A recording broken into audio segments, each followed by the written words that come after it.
There we, there we go. Okay, this talk is called Integrated Pest Management, which is actually quite an old idea, but it's gaining more recognition and things as we get more involved in trying to learn about gardening. So the things we're going to discuss tonight are: what is the definition of integrated pest management? What are the terms that go along with it? Some of the cultural practices that are involved in how you carry out IPM, the difference between biotic and abiotic pests and controls, and different kinds of pests. We're talking about more than just disease or insects tonight. I'm kind of expanding what we mean by pest. And different ways to management. There are a lot of things involved in kind of manage. And just notice I'm not saying eradicate. It's really difficult to have total control. So it's a matter of managing the problem. So what is the definition of integrated pest management? It's an environmentally sensitive, that's really important, to approach to controlling pests. So it's about taking care of the environment when you're trying to deal with a problem. And what's different about it as a one-time approach, it's frequent monitoring. That means you frequently go and look at your plant or your whole garden and look at all the plants, not just the one that appears to be not thriving, but the whole scene.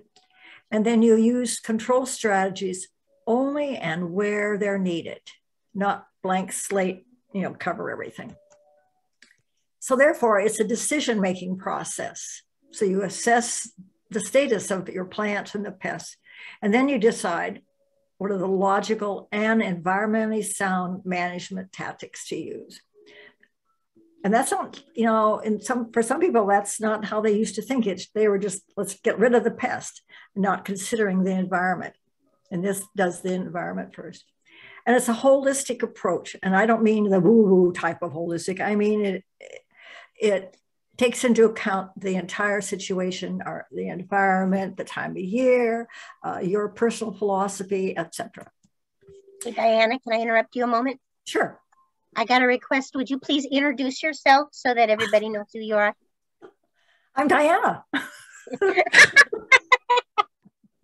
I'm Diana Wisen. I've been a master gardener for almost 31 years. I took my original training in Tacoma in Pierce County. I lived in Wenatchee for a little while and took the course over there, which was really interesting because I had lived in Eastern Washington off and on at parts of my life. And then we moved back here in 1995, and I joined Skagit Master Gardeners then. For several years, I worked for Campfire. I worked out at Camp Kirby as a day camp director, and I was a fourth grade teacher at one time in my life. So those kind of all rolled in together with, and I'm now on the training committee with the Master Gardener program. So that's kind of why I have this interest in teaching and sharing the knowledge this way. So an important part of integrated pest management is plant health care. Why? Because healthy plants are more resistant to any kind of pest, whether it's a bug or a dog or weed whackers or whatever. So plant health care means right plant, right place. And this is like the Master Gardener mantra, but it applies to lots of places too. Putting the best plant for that particular location in the right place, giving it room to grow, giving it all the things it needs, and a plant that can thrive in those conditions. So right plant, right place is a really large concept when you think about it. Plant health care takes into the cultural needs of a plant. Will the plant thrive there? What does it need? If it needs winter chilling for 50 hours and your climate can't supply that, then your plant is not going to thrive. If you have wet feet, if you have really wet soil and your plant needs super drainage, like lavender grows in sand, not in mud. So if you can't supply what the plant needs or provide for that, then you're not doing plant health care. You're not helping the plant thrive. So it means assessment of the site and being logical about what you have to offer the plants. You can't pretend that you have a pH of 4 in blueberries. If you don't, you can't really change your soil. You can't change where the sun rises and sets in the sky and how much sun or heat you get. We live at latitude, what, I don't know, it's 54 or something. We can't pretend we live in Southern California and grow cantaloupe to beat the band. So assessment of your site, your microclimate and your own home and the valley where we live, et cetera. Anacortes is really different than Mount Vernon. Mount Vernon is really different than Marble Mount. You know, you get an inch of rain every mile you go east. It gets hotter in the summer up at Marble Mountain concrete. Anacortes is windy, all the more windy than other places. So you have to be realistic about your site so that your plant can thrive. And then your personal management style. You really got to be honest with who you are, how much time you have to take care of your plants and things. Are you there? Do you go south in the winter and don't even see your yard or take care of it in the winter? Do you leave home at 7:30 in the morning and don't get home till 6 o'clock? Do you have limited budget? Do you live alone and have to do it all yourself? Or do you have a mate who loves to garden? Are you a picky groomer? Every weed has to be out. Or are you, I could care less what it looks like. I just love it. So you have to be honest with the management, your own personal abilities and your need. You know, what's important to you in terms of your garden. If you love to fuss about your garden, then you can have plants to take more care. But if you could care less, then there are better plants for you than the really fussy ones. So for IPM, the first thing to do is to assess the whole situation. Observation is the key to integrated pest management. And I'm not talking about just one little plant. You need to get a cup of coffee, no wine at this time, and go around your whole yard and really look at your garden. Do this every day for a couple of weeks, every morning, and then maybe change to afternoon and then change to evening. Look at what's thriving. Are there widespread problems or just one or two plants that don't look like they're doing well? But if everything doesn't look up to snuff, there could be a larger problem with soil or something like that. So assess the whole situation. Are plants overgrown? Are they crowded? You know, what's happening? Plants grow even when you're not looking at them.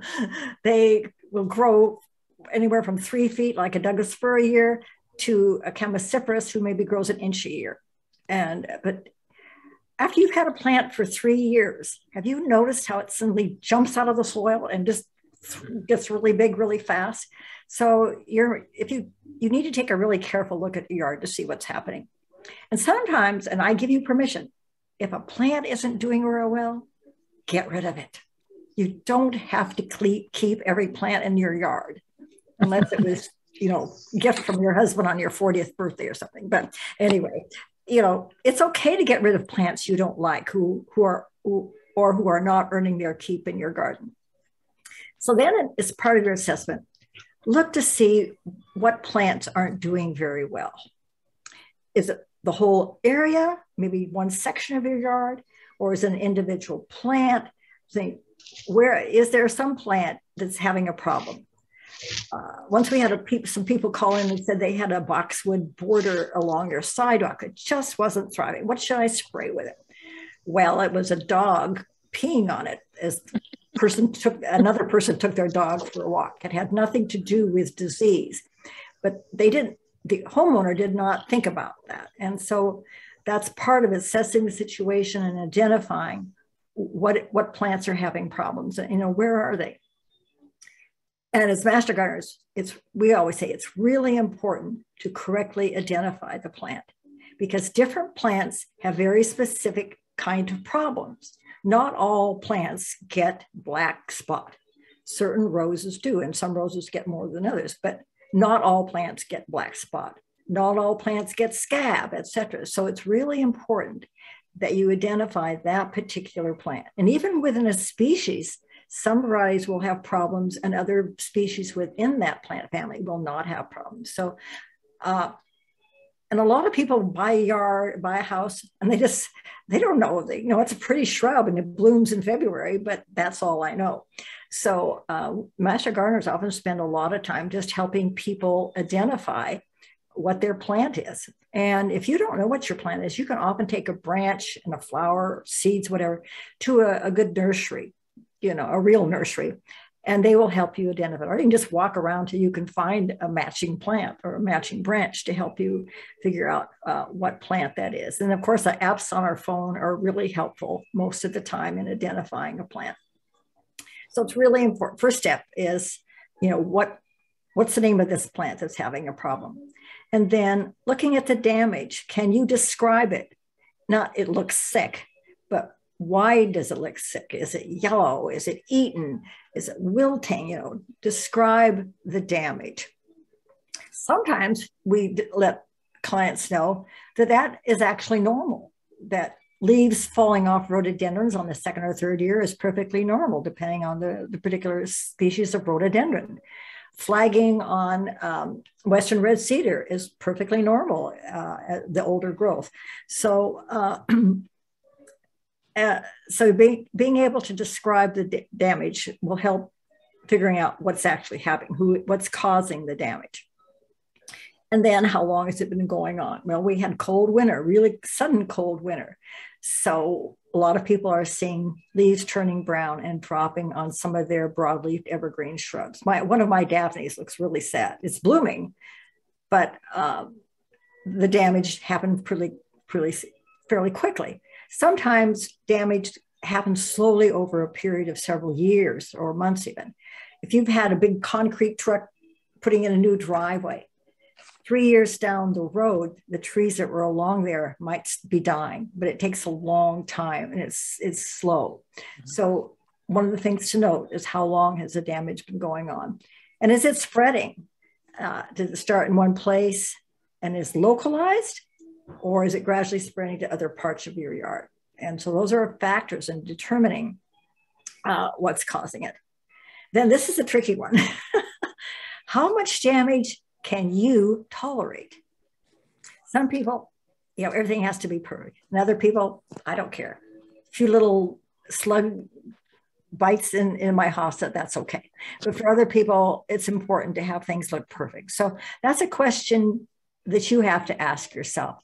And I think the more you garden, the more damage you can tolerate. Maybe when a new gardener wants everything to look perfect, but after you've been gardening for 60 or 70 years, oh, well, what's a shredded leaf? If it's a crop, if you're trying to grow strawberries and you find slug eating every strawberry, that's a whole different level of toleration. So we're not talking about one level of toleration. We're talking about tolerating what kind of damage on what kind of plants. And then how much damage can a plant tolerate? And it's surprising how much they can.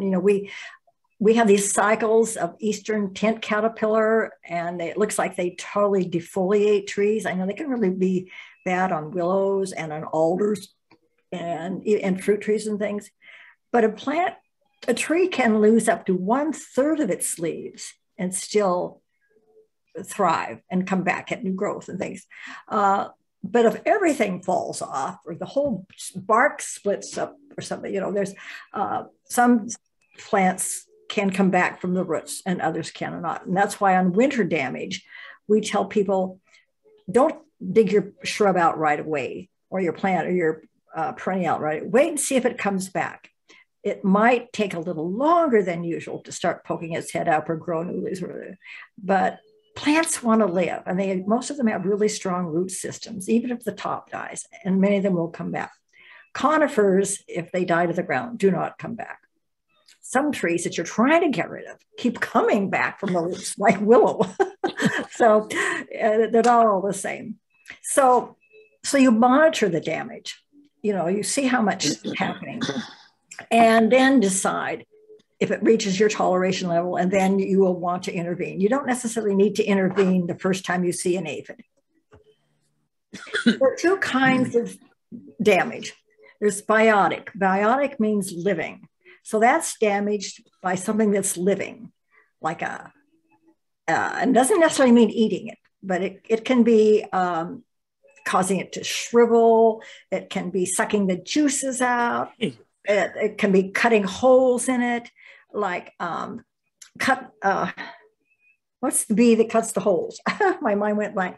It's not eating rose leaves, but it's taking a little circle out and using that for its nest.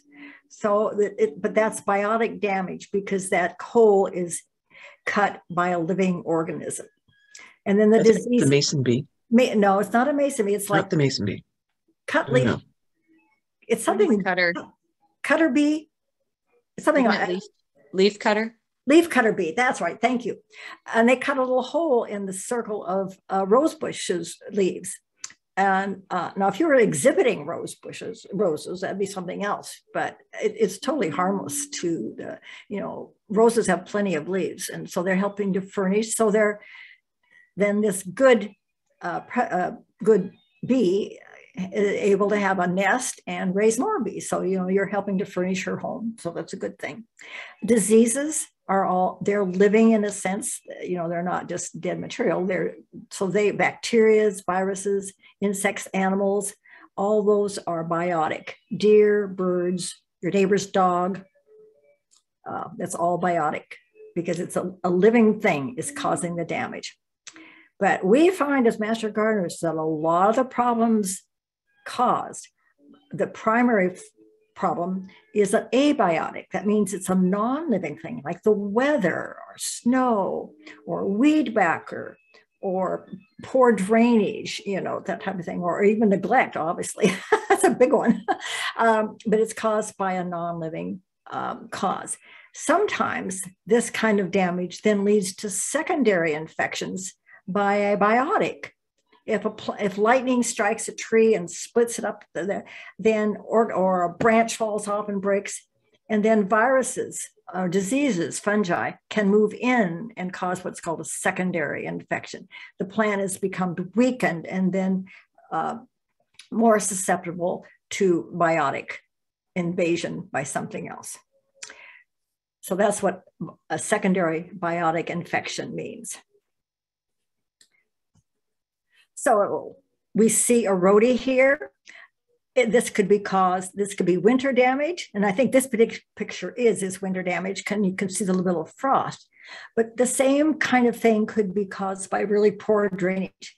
We think of rhodies as needing a moist, damp climate, but they don't like wet feet. They need good drainage, but a moist soil.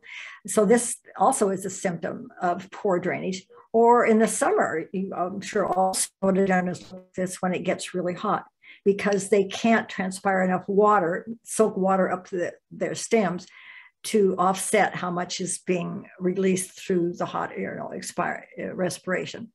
transpiration. So then in the evening, they fluff. So this is a symptom of 3 different kinds of problems, depending on what's going on.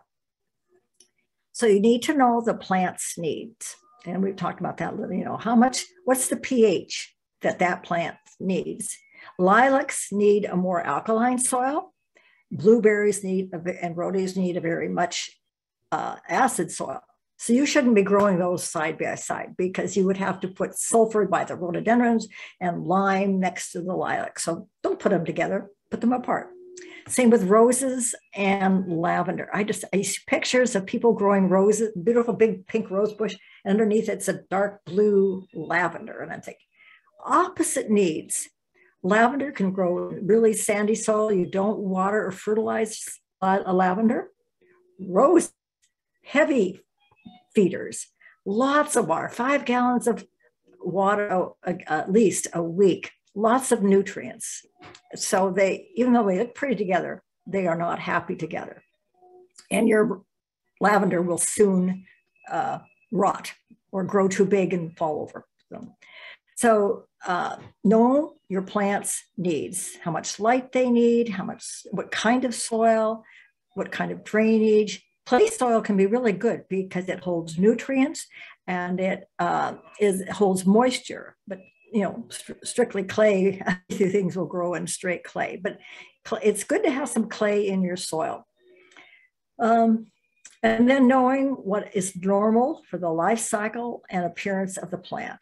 And that's really important because maybe your plant is not sick. And we talked about that a little bit. Know what's normal, then it's easier to know what if your plant is having a problem or not. And then what problems could your plant be susceptible? Diseases are very plant specific. And so roses don't get the same kind of diseases that other plants does, and vice versa. You may see rust on rose leaves, bushes, but it's not the same kind of rust that's on, say, pear leaves or something like that. And with the viruses, with fungus. The fungi are very plant specific. The kind of fungi that's on one vegetable is a different kind of fungi on another vegetable. And that's one way why it's important to identify the plant, because they're different diseases and therefore different treatment and different factors involved and needs of the plant. So looking up, and you can get help from master gardeners, what kinds of problems might this plant be susceptible to? So you can eliminate a lot of things that way. So for this talk, pathogens, we usually think of pathogens and diseases, but I'm expanding it to pests in general. The thing that's causing the trouble. Mostly we think of the bacteria, like bacteria blight, the fungi, and there's good fungi. We have fungi through all our body. There's good fungi out in the world, but there are a lot, particularly here in the Northwest because of our climate, a lot of problem fungi and viruses, anything that's going to cause a disease. But for our purposes, I'm also saying we are including insects, mites, worms, all those kinds of things. And maybe this pest has a role in the environment. It may be a pest to us, but it may be it probably is part of the food chain. It may be food for a predator higher up. Hummingbirds need insects. We think of hummingbirds as nectar feeders, but they feed their baby. If Virginia were here, she could tell us how many insects. It's like thousands of insects to feed their babies, even though they themselves may not eat insects. Insects are an important thing to have if you want to have hummingbirds in your yard. And you're right, Diana. Absolutely. Birds and all birds feed their babies protein. So they're feeding their babies insects. Right. So if you eliminate all your insects, you're also eliminating the birds from your yard. And most people love birds in their yard. But we have to do our part in providing an environment that will encourage that. And for this particular exercise, because we're talking about your whole yard, I also include pests such as birds. If you've ever had crows eat all the corn you planted, crows can be a pest, even though I love to watch crows. I think they're really fun. But birds, deer, rabbits, rats, voles, dogs, squirrels, moles, all of these people come to us saying they are a problem in their yard at one time or another. So for some, I once gave a talk on how to control deer, only it wasn't titled that. It was gardening with deer. And one couple came to the talk wanting to know how to encourage deer in their yard. And everybody else just groaned because they were there. This is when we'd be on, and they were there trying to figure out how to, manage deer. So for this, now I'm going to, I ask you to draw, I have a piece of paper. So I want you to draw as big a triangle as you can on your piece of paper. If we were together, I would bring this big thing, my giant triangle. So draw your triangle. And in any corner, put the word host. So the host is the plant that's having the problem. It doesn't mean it's simply sick. It means that maybe it's being eaten. But look at this picture here. What's going on? Do you think a disease is doing that? Shake your head if I could see. So no. Deer. Deer. This is the host. And it's not sick, but it is being damaged. So when you say host, I'm going to have you think about a host in your yard that sometimes gets damaged.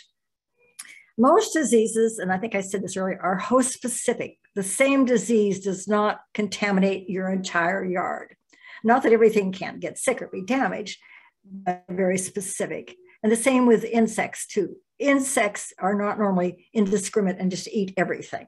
You know, slugs don't eat everything, though it may seem like it to you, but most animals are fairly specific. Some have a much wider range of appetite than others. And it can depend on the time of year and a lot of factors. So of those animals that were on the previous page, who in the previous slide damages many different kinds of plants? And the answer is, let me hear it. Come on, deer, of course. And, you know, there's lists of deer resistant, and there's very few things that deer will not eat. I even had a friend say that deer ate her daffodils, which are poisonous. But maybe a young deer didn't know they wasn't supposed to eat them. And they do learn to not eat some things, but if they're really hungry, they will eat most anything. And different parts of the country, deer eat different things. Deer eat different things in Anacortes than they do in the San Juan Island. So the lists that you see are only suggestions. I wouldn't necessarily count on them.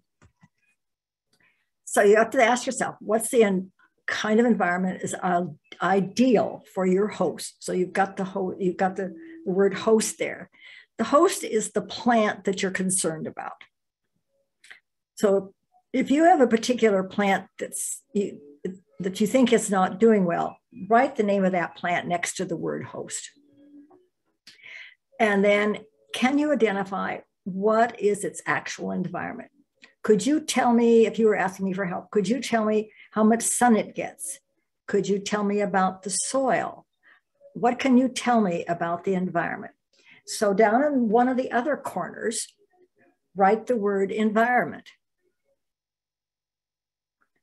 Because most plants need a specific environment to do well. And if you don't provide that environment, it won't thrive. And the environment also affects the pest. Certain pests, different kinds of pests, need certain kind of conditions in which to thrive.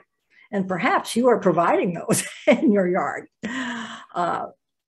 So understanding the environment, that general area where the plant is, and the weather, all those things that are part of the cultural growing of the host. So the environment is one part of the triangle. And when you're trying to control the pest, could you control the host, the cultural environment? Could you change that environment? And think about it, maybe you could. Could you disrupt that habitat so that the pathogen, you know, take out the rose bush, and then the aphid doesn't have any place to go? Because, I read just the other day how many different kinds, it's like 7,000, Virginia, different kinds of aphids. I mean, there isn't just one species of aphid, there's many kinds of aphids. So I assume that some aphids are very host specific. I know there's black ones that get on nasturtiums, and black ones that get on dahlias, and green ones that get on roses. So I'm sure there's all different kinds of just aphids alone. So sometimes in managing this pest, if you can change the environment in some way so that the pest can't get anything to eat, doesn't feel at home, etc. And when that applies to a deer or raccoons, whatever. I mean, there's just, you can apply this thinking to whatever your pest and your host is. So are there ways you can change things? We'll cover that a little bit more in a minute. Excuse me. So here we have our disease triangle. Now on the final corner, the third corner, put a circle and write the word pathogen or pest. When we call it disease triangle, they use the word pathogen. But it's hard to think of a deer or a raccoon as a pathogen, even though they are. I mean, they're the pests. So you can write either one. So now you have your triangle like that.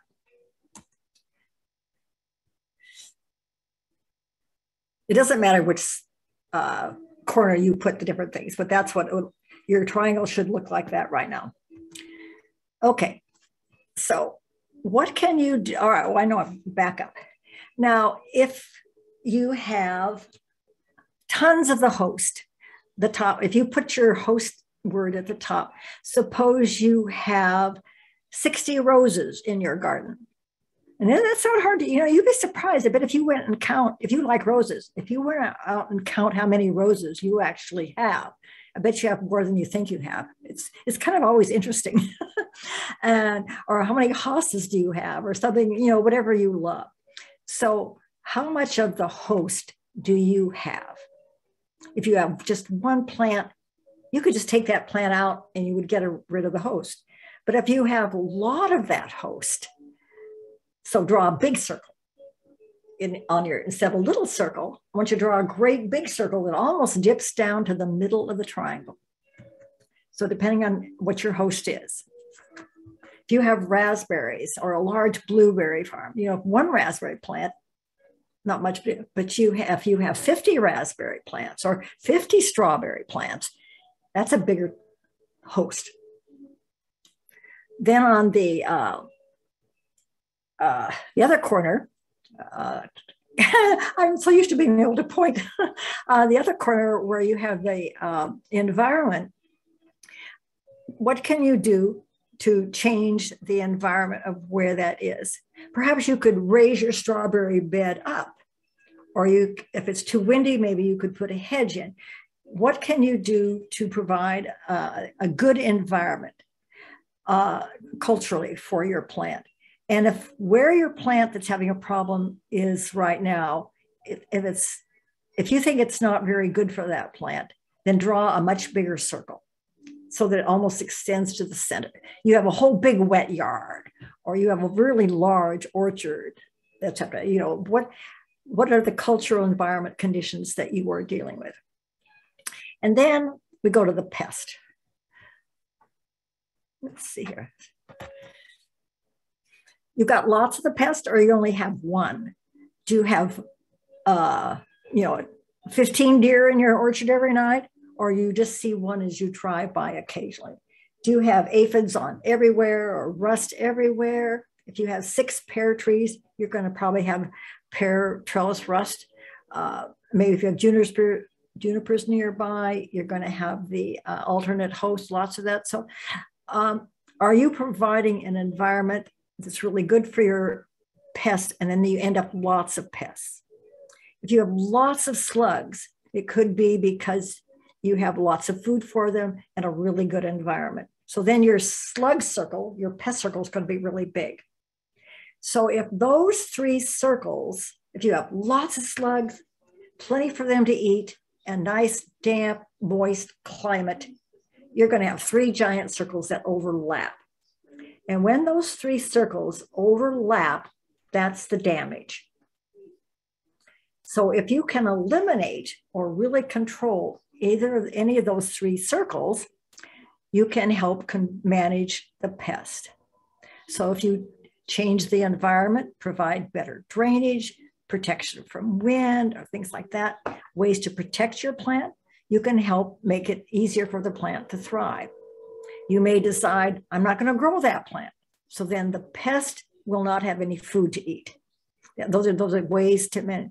Or if you want that plant, how can I protect it? Or how can I change the way I grow it so that it can live? Maybe you just move the plant to a different place. If wind blows between your house and the neighbor's house out of Anacortes, that's a wind tunnel. We had a lady come in and said, something is eating my maple tree. It's all shredded. Well, it was wind damage. It wasn't any biotic. It was an abiotic cause, but she assumed that it was more or less, some insect was eating it. So, grow something else there. Move that precious tree to where it gets more sun, better drainage, or more water. So those are things you can do to change one of these 3 things. Move your strawberries or wherever to where they get more sun, and then they're more apt to thrive. It's really hard to grow apricots around here because we don't get enough summer heat at the right time. We have late frosts. Apricots bloom early, and then they need warm springs from then on. But we often can get a late frost. It's not unusual to have a frost in mid-April, and that's too late for apricots. The buds and blossoms die, and then they won't grow. And then they don't get enough heat to really ripen. And you just get these green apricots that don't even, you wouldn't even know you're eating an apricot if you've ever had an apricot fresh off a tree from Eastern Washington. It's a total different thing. So it's good to grow things that will do here. Trees like fruit trees that have been developed for the Pacific Northwest. Eastern Washington is totally different than the Pacific Northwest. The only peach tree that does really well around here is called Frost. And it was developed out at NREC. And so it's designed to ripen here. And a lot of people lately have been getting, we've had enough warm summers that the peaches have been getting ripe. We still have to deal with peach leaf curl, which is a pathogen that can damage the leaves of peach trees.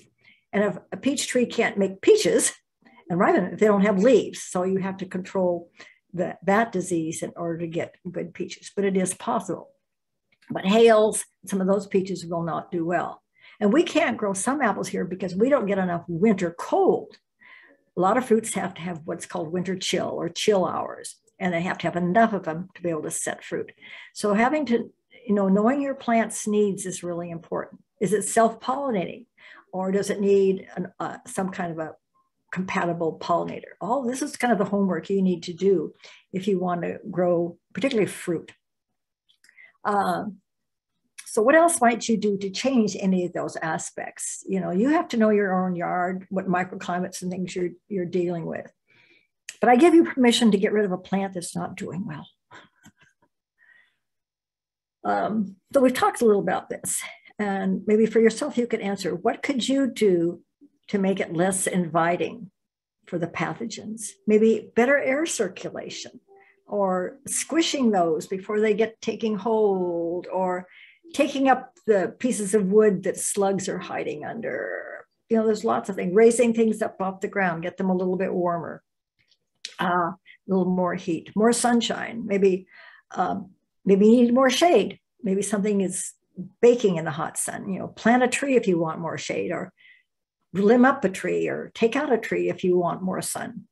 There are some ways that you can change things. So that's the cultural things, that you can do. Can you change the weather? No. But you could put up an umbrella over a plant that's baking in the sun. There's some things, cultural things you can do, but you can't change the weather. And you can't change your soil. Oh, I'll put some sand in my clay and it'll be fine. No, you're going to make cement. So you just put a lot of mulch on, accept what you have and deal with it, rather than trying to totally change it. Select plants that want those kind of conditions. You can use barriers too. A 8-foot fence is a barrier to deer. A dog can be a way of managing deer, but one night indoors and the deer is smart enough to discover that. So footies over apples, and sometimes even over pears, that's a kind of barrier. So the codling moth can't get in there. Those are examples of barriers. Sometimes hedges can be barriers, things that prevent the pathogen from reaching the host.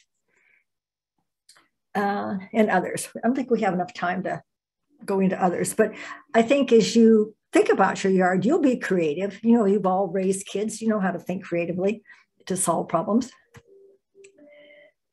Prevention is by far the best way, so you don't have to intervene with other means.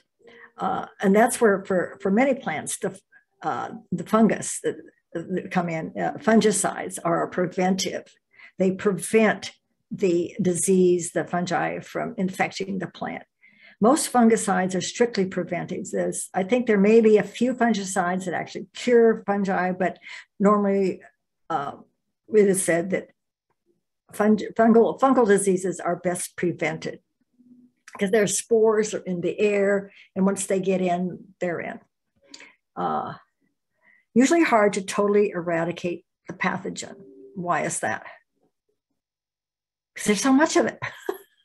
Look how hard we tried to eradicate COVID. We're not there yet. We have eradicated polio, if we're careful. I think there's probably still a few polio germs kept in some lab, but there have been outbreaks of polio and measles and things, but the world worked really hard to eradicate some of these early deadly pathogens, but the world is always changing and evolving. New diseases show up with our climate changing. New diseases, new weeds, new whatever are coming in and moving around, and they're adapting faster than we are. So don't expect that you will totally eradicate the pathogens, because they move on the wind, they move on soil, they move on your clothes, they move on your car tires, all kinds of ways that pathogens move around. What you can do within your own yard would be to remove the food source if you're really desperate, which is, you know, what that insect, animal, virus thrives on. If you aren't growing spinach, you're not going to have the verticillium wilt, or that spinach thrives on. It doesn't thrive on anything else but spinach seeds. So, just removing the food source is one way to get rid of the plant. But most of the time, you want that in your yard. Oops, sorry about that. Okay, are there biological ways in some cases? Yes, there are. Predators. There's lots of good predators that eat the problem plant. So that biological means a living thing eats the pathogen or eats the pest. So the cinnabar moth is what eats the seeds of tansy ragwort. Not 100%, but it does help control it. And there are other insects and things that help control in a natural way. It's part of the food chain, will control problems, particularly other insects that are eating something. So a living predator eats the pest. Some birds eat snails and caterpillars, and beetles eat slugs and slug eggs. There was a picture of a cougar eating a snake on something on the computer the other day. So, the big things eat the littler things down the chain. So those are called biological means of control. The state of Washington attempted to develop some kind of insect that would eat Himalayan blackberry berries to prevent them from spreading. But people rose up and said, no, we love Himalayan blackberries. And so the state disbanded that. But they did come up with something that would biologically control Himalayan blackberries. Interesting. I remember Jenny Glass talking about that. So we talked a little about things that you can help to reduce the pathogens so they don't thrive. And, good fences, keeping things clean so there's not a lot of diseased leaves on the ground, etc. That reduces the number. Not necessarily eradicates it, but gets it a little more manageable. Mechanical means, so we have biological, cultural, and now mechanical means. That means like pheromone traps that attract the fellows so he doesn't go out and mate with a girl coddling moth or maggot. Barriers like the footies you can put around apples to prevent coddling moth and apple maggot. Covers, row covers, cloches that you put over things so the pathogens can't get and eat the roots or eat the plant, etc., like that. Cages, lots of people cage their tomatoes in some way, or their pears, or their trees. Deer, even if they don't eat something, they'll often rub their antlers against it, and they can kill a plant really easy that way. So people sometimes cage things. Trapping raccoons, trapping insects to prevent them from mating. Those are all kinds of mechanical ways. Rat traps, taking a shovel and slicing a slug in half. Those are mechanical ways of controlling an insect. You have to go out and search for the insect or the problem that way. They don't come to you, but those are called mechanical ways. And then the chemical ways to control things. And IPM really encourages to use these as a last resort. Now, if you're a farmer, you're not going to wait till your whole field is infested with something. You're going to have to do some kind of measures early on. And in a farmer's case, they may have to use a chemical because the toleration level is much different than a homeowner. As a homeowner, you can probably tolerate quite a bit of damage and you're not going to starve to death. you know, that your income and your livelihood is not based on your ability to grow something in your backyard. It's really nice to have it. But in terms of chemicals, we really encourage people to use chemicals if this last resort, if they really feel they need to, if it's beyond the toleration level for them. So there are organic and inorganic chemicals. So often people think organic means no chemical, and inorganic means chemical, and that's not the definition. There are organic chemicals, and there are inorganic chemicals, both. When we say inorganic, we're usually thinking of chemicals, pesticides that are developed synthesized in a factory, you know, in a commercial way. But neem oil and pyrethrin, some of these they're organic, but they are chemicals, and they are synthesized in factories. They're compounds, but they meet what down there in the middle, it says OMRI, Organic Materials Review Institute. And this is the agency that looks at all products and decides whether or not they meet the requirements to be called organic. So there are certainly plenty of chemicals out there that are organic. And, but you need to read the labels, you need to educate yourself, you need to decide what your philosophy is and what you are willing to do or what you don't want to do. And, you know, you need to stick to your own way and use the methods that fit you and your plant. If there's no way to control something without using chemicals, then you would be better off just getting rid of that and not doing it. Hand picking, that's a way of dealing with something. If you don't want to spray, you know, there's ways you can control some things. And what they realized that even foods that have had only organic methods of control can have pesticide residues on them, even from the organic chemicals. There still can be residues. Just because something can be grown organic, it doesn't mean that the producer did not use any organic chemicals on them. And pyrethrin, some of these do have residual. Some things break down much faster than others. And we're going to talk about reading labels in a minute here. So I always use the least toxic solution. And that, to me, that's the mechanical way, or the barriers first. And see, you know, that may do enough control. You're not going to get rid of every slug in your yard. If you work at it over a period of 5 or 6 years, you will definitely reduce, on a regular basis, you will reduce the number of slugs in your yard. And encouraging beetles, you know, beetles would be the biological control of slugs and snails. So, you know, encourage those things. You know, I know beetles look a little gross, but they're actually quite fascinating. But here's one beetle. Can you see this? He's not so good. That is obscure wheat weevil, and he's the one that eats roots of strawberries and rhododendrons and notches little holes and things, and they come out at night. I wouldn't encourage those, but the big ground beetles eat a lot of slugs, and snakes and toads do.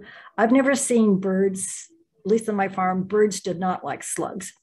And chickens don't like slugs. People say, oh, the chickens, oh no. Chickens might eat little tiny slugs, but they turn their nose up at the big slugs. So use the least toxic solution first, you know, hand picking, mechanical barriers, this kind of thing. Because sometimes using a chemical something can actually make the situation worse. So then you decide, and we talked about how much damage can you tolerate. And it really depends on, you know, what we're talking about. It's one thing on a tree. Another thing, if it's your strawberry crop or something, or your raspberries, you know, I put the vinegar traps out for my raspberry because one year there was a spotted winged Drosophila in every single little raspberry. Had that little white larva in it. Oh, gross. So, and I've had really good luck. But I know commercially, they do not recommend the vinegar traps because you would have to, it'd be way not very effective for commercial growers of berries. And then we talked about how much damage can a plant tolerate. And it's amazing, I think, how much damage a plant can tolerate. And we're talking about home here. We're not talking about agriculture or crop production. Farmers have a different set. And farmers use IPM, believe me, because it's very expensive to spray pesticides or put pesticides down in some way. They don't want to do it either.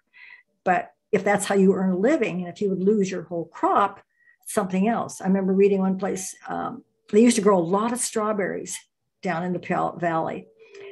And one year a farmer lost his entire strawberry crop, his whole year's work, to slugs. Well, of course that man is going to want to have some kind of slug control that works, because, slugs compete with us for food. Banana slugs don't. Banana slugs is your friend. They eat rotting forest debris. It's the leopard slug or the brown snail. They come in and they eat the same things we do. They love lettuce. They like spinach. They like strawberries. And they will eat every one of your strawberries. And who wants to eat strawberries that are nibbled on by a slug? Because slugs carry salmonella and other diseases. So, you don't want to touch anything that a slug has touched. So we're not talking about agriculture crop production. We're talking about the home gardener.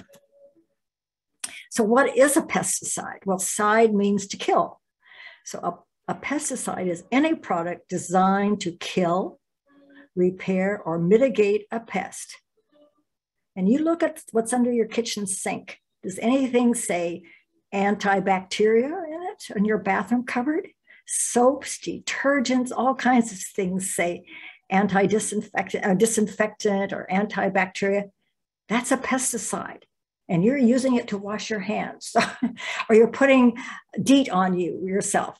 It's a mosquito repellent. So that is a pesticide. And you start looking in your cupboards and closet, you will discover there are a lot of things that are pesticides in some way, because they are designed to repel or kill any kind of pest. It will have an EPA number on it, and it's registered with the state of Washington. And there should be a number. There's phone call you can call and the company and ask them all kinds of questions. They want you to buy their product and use it safely. So they're happy to talk to you. But you must use it exactly the way the label says. That's a legal contract between the company that produced the product and you. And if you misuse it in any way, that contract is invalid and they have no liability. If you didn't do it right, if you made, 1 tablespoon is good, 2 tablespoons must be better, that invalidates that contract. And you're the one that's left holding the bags. So you must read the label. Read the label before you buy it, at least twice. Read the label before you purchase it, before you use it, and then keep the label with the container at all time, and buy just what you need. Buy the ready, mixed, etc., so that you're not having to mix it or having it stand around a long time. Some organic pesticides are extremely toxic just because they're organic. I mean, they're designed to kill, so they can be very toxic. Pyrithium is many times more toxic than glyphosate. So being organic does not mean safe. And a lot of people don't understand that. They think, oh, it's organic, it's safe, it won't hurt me. Well, that is not true. So I have a question for you, and we're not through yet, but we'll get to this question, but you can think about, what plant has killed more humans than any other? We will come back to that. So moving down, there's selective and broad spectrum and non-selective pesticides, and they work differently. So selective means it doesn't kill everything. It's designed only to target one kind of problem, whether it's killing grass or killing plants or killing specific insects. So it's really important to read the label to make sure that that product is designed to do what you need it to do for the plant that you're using. If your plant isn't labeled on there and that disease that you're dealing with isn't labeled on there, then don't use the product. It's a waste of money. If you don't have a peach tree, you don't need to spray everything else with a fungicide for peach leaf curl. You only put on the plant you need it when it's needed. It doesn't do any good to spray a peach tree for peach leaf curl in June. You have to do it in December and January. So, read the label and use the pesticide properly. Broad spectrum really means can be used on a lot of different plants. Non-selective means it kills everything that it touches. It interrupts that plant's ability to photosynthesize, and then the plant can't grow. Some selective maybe mean it's only on for grass. There's a product called Grass Begone. It only kills grass. It doesn't, if you had a plant with grass growing up through it, it wouldn't hurt that plant. It would kill the grass, and vice versa. There's things that will leave grass alone and only do dicots, the broadleaf plants. So it will kill clover or something like that. But some things we used to call weeds really aren't a problem. Clover's a good thing. It brings nitrogen, it attracts insects and bees and things. Dandelions have a really deep root that breaks up that hard soil underneath. So, sometimes take a second look at what that weed or plant is doing in your yard. And it might be actually kind of helpful. Maybe there's too much of it and that's something else. Or is it a toxic weed? If you have poison hemlock, get rid of it. Even though it's pretty, it does not earn a place in the landscape. So pesticides work in different ways. Some may work on contact. Some work in a systemic way. It means they take it into the system, it goes down to the roots in the plant, it goes throughout the whole plant and affects all. And some pesticides are disruptive. They interrupt a part of the plant's growth or part of the insect's growth. Insect has to breathe it in, or that it has to touch something, or that they work in different ways. So it interrupts some system of the pest. Use only as needed and directed. More is not better. As Tim Miller, the weed guy, used to say, dead is dead. You don't need more. Some things will take a second application, but doubling it the first time around does not do it. So it's better to use exactly as directed, and you're more apt to be successful.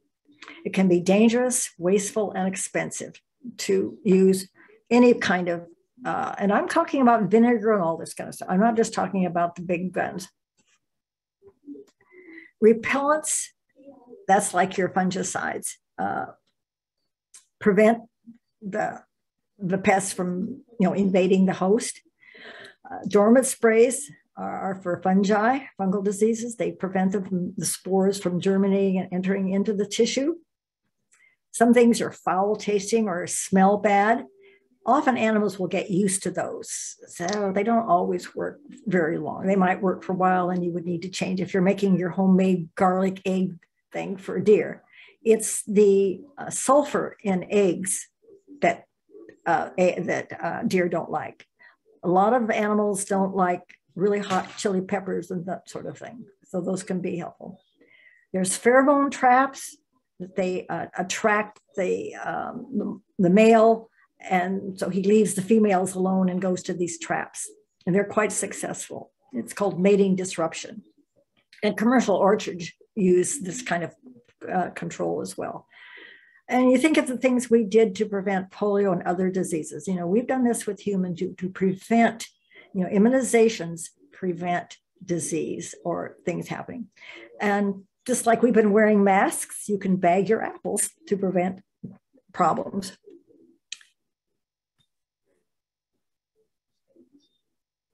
The third one down, problem resurgence. There's such a thing as pesticide resistance. And just like we're told to use, oh gosh, my mind, when you get a prescription for what's the word I'm thinking of? A biotic, you have to use the whole thing. If you stop too soon, the infection can build up resistance, and the same with pesticides. So you have to use it properly, and then you never know. If you don't do it right, you could easily get a second infestation, which is often stronger and more resistant. So that can be a problem. And only use it for what it's targeted for. In fact, if you kill all of the predators, you inherit their task. So Master Gardeners only give science-based WSU recommendations. But we also use recommendations from other universities like Cornell. Cornell is the New York State agricultural college. And out of California, it's the University of California, Davis, Oregon State University, Rutgers. These places all have also have science-based recommendations, and you can use those if they fit your situation. But we don't, so when it says recommendations from other research universities that are peer-reviewed, and that's really important, not self, there was some woman, a computer scientist, who did something out of, I think she was out of Rutgers. She was a computer science, but she wrote this whole big deal on something to do with plants, but she knew nothing about, and it was not peer-reviewed. It was reviewed by a few of her friends who didn't know any more than she did about plant reproduction. So it's important that it reviewed by, you know, people who are in the field, but not necessarily close friends of the author, is what we're saying, peer-reviewed. And the experiments that it must be able to be done time and time and again, and other people get the same results to say that this recommendation really works. As you all know, there are all kinds of recipes and remedies online. Some of them can make things worse. There were compost tea applications that actually increase the disease. Most of them don't do any good. You know, just make your own homemade compost tea and put it in your garden. You don't have to aerate it or anything like that. That does not improve it at all. That's not true. And science-wise, it's been proved many times. And some of these things that you read about can actually cause damage. They can be expensive, waste of your time. One of the first things to do to see what's going on is get a soil test. The soil is the basis for healthy plants. Know what's happening under there so that you can get your plants off to a good start. You won't have to use a lot of these remedies. You see that little guy there, or lady? I don't know who she is. Usually they don't come that close to people's homes. That's a banana slug. It's a native slug. And around here, that's the normal color. Some places in California, they get bright yellow, but they eat just rotting forest vegetation. They do not eat in your garden. So please and they're solitary. You usually only see one or two banana slugs, where the non-native slugs, if you see one slug, there's probably 50 to 500 nearby. They can lay up to 500 eggs. So we don't stand a chance. For slug, I'm going to go into this even though we're running here over. You can stop if you don't want to watch. Slug, we get a lot of questions about slug control. I've seen a lot of little tiny slugs already in my yard. So we have non-native slugs and native slugs. And the native slugs, the banana slug, and there's a gray slug, and there's a few other little slugs that are native, but there's not many of them left, especially out even in the rainforest. The invasive slugs have really taken over. The brown snail, even more so the last few years. But they've come from other places. They come in soil and this sort of thing. And then they're so happy here. We just provide just what slugs and snails need. And they compete with us for food for a lot of, vegetables and fruit. Non-native slugs love them too. So there's biologic controls like beetles, snakes, toads, birds. Some of those are called biological controls because a living thing eats them. The poultry solution is not for everybody. I always get told when I give the slug talk, oh, geese eat slugs. Well, not everybody wants geese or ducks wandering around their yard. If you ever had them, you know what I'm talking about. Mechanical, that means you stomp on them, you cut them in half, you slice them, you trap them in some way with mechanical means for slugs. And that works and is very effective. Smash them with a brick, whatever your style is. Cultural means you grow things that slugs don't like. And there are a few things that slugs do not eat. They don't eat lavender. They don't eat heather. They may hide underneath heather, but they don't eat it or damage it. But I've seen slugs up on the rose bushes. So not a lot of things, but they don't do much damage. It's kind of gross. But so cultural means that you realize that if you plant something that they like, they're going to come. But you maybe keep it a little cleaner, lift up those the bricks that they're hiding under, or get rid of some of their hiding places, keeping it drier. Slugs do not like dry areas, dry ground. So if you keep the ground, you mow really low, if you've got a pasture nearby, and then keep 6 foot berry between the pasture and your garden, that will cut down on the slug traffic. Slugs don't seem to like arborist chips. I don't know whether there's the beetles in the arborist chips eat all their eggs or what it is, but I've had very little problem, and other people say the same thing, that they have very little problem with slugs. They only find slugs in their arborist chip paths or mulches. So there's something good about that. See, I think one more thing. Oh, the chemical control. The snail, I think we're seeing more snails because our climate is getting drier, and snails have their home, or that they don't need as moist conditions as a slug does.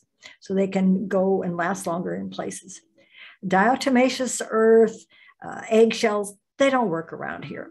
That mucus layer on a slug protects the slug from the sharp edges. Slugs can go across gravel. They may not like it, but they can go across it. It's not going to kill them. Eggshells are not going to kill a slug. They can go through those. If you grind them fine enough, they'll add lime to your soil, which that's a good thing. But who wants little white circles all around every plant? And you imagine the number of eggs you would have to eat to even do what suggests that.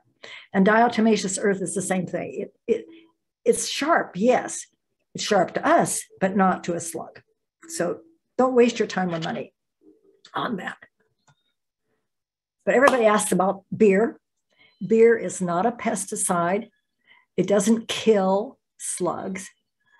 What it does is attracts them to the party, and they drown. They drink so much they drown. So that's how a beer trap works for slugs. So you can buy a trap, or you can use your cottage cheese and cut a little hole in the side and put some beer in the bottom.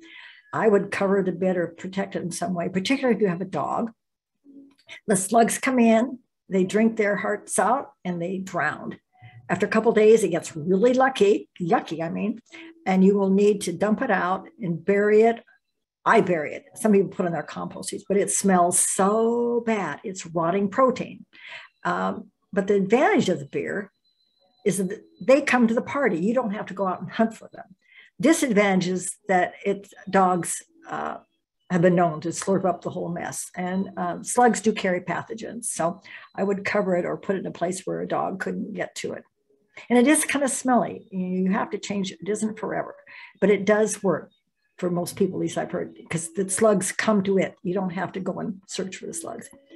Don't use salt. Salt is extremely painful to slugs, and they can rehydrate if they may not kill, and it hurts your soil. So don't use salt. I'm sure we all did as a child, but don't do that anymore. So here's a review. IPM is a system of observation and assessment that encourages careful, ongoing decisions about how to manage your problem for the long term, for years you're thinking about. It promotes plant health care. Healthy plants are more resistant to problems. And it promotes the least toxic methods that protect our environment. Your environment, where you live, your neighborhood, your children, your grandchildren. And it's a holistic approach. We talked about keeping plants healthy, accepting, tolerating some damage, etc. On the left, is that a normal thing? No, that is probably little pustules of rust. Regina, you can tell me. And then on the right, that is yes, just magnified. Pustules of rust.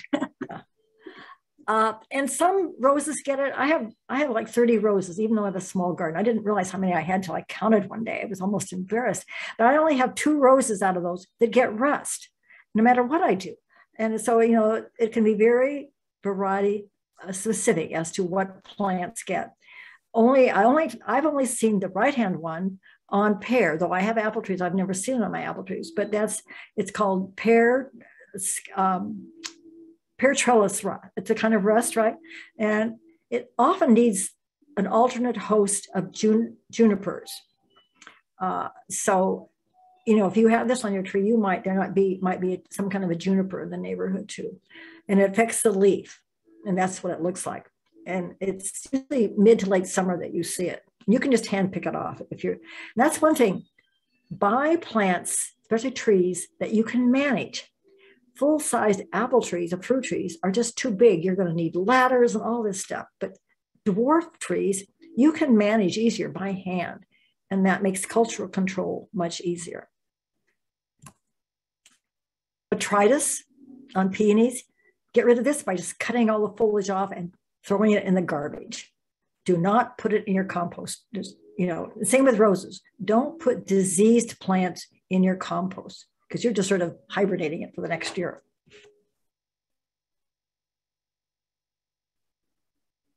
Enough said. That speaks for me, and I hope it speaks to some of you. But plant what you love. I mean, we garden because it makes us happy, so don't make it stressful. What kind of plant has killed more people than any other plant? Okay,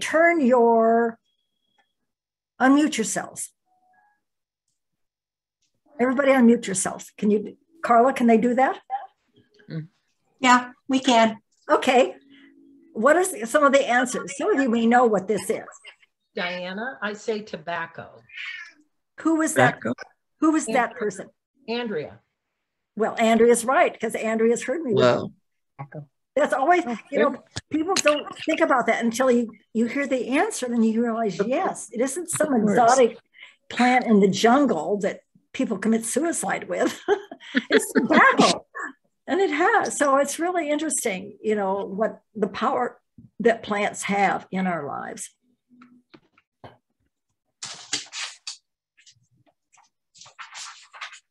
Okay. Nicotine is a pesticide. I want to kind of interject on that with the tobacco. I don't know if it's the actual tobacco plant or all the chemicals that they've put into it that have killed us all. No, it's the nicotine. When we were growing up, there was a pesticide called Black Leaf 40, little tiny jar, and it's nicotine sulfate. And that it's a very, very, very powerful insecticide. It's up there with pyrethrin and some of those. It's very powerful. It's not on the market. It's one of the few pesticides that he actually had a crossbow, skull and crossbones on it. Very powerful. Hey, Diana. Diana? Yeah. Are you going to be hanging out to the end in case people have more questions for you? I can. Mm-hmm. Okay. These neonicotinoids that you hear about that are killing bees have nicotine in them. Neonicotinoids.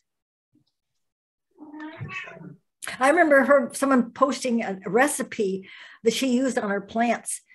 And she said, I use ground up cigarettes. And I'm thinking, wow. Lady. And she thought it was such a safe one because it was a product that we've seen around, but not safe at all. Yeah, I'll go ahead and move on to the next, and I'll look. Okay, go ahead.